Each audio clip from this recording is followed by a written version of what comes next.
Halo semua, ada yang masih ingat gua nggak? Gue yang ini loh. Aduh, apes banget gue jadi HP. Manusia pada kenapa sih kalau marah gua yang dibanting? Yang bikin emosi siapa? Yang dibanting siapa?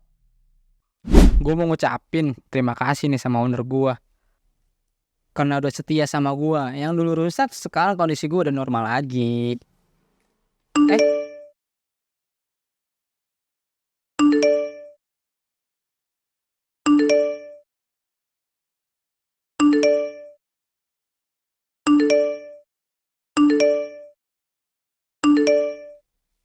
ya, kasihan banget sih si owner. Temen-temen cuma pada wacana doang, pada janji-janji doang.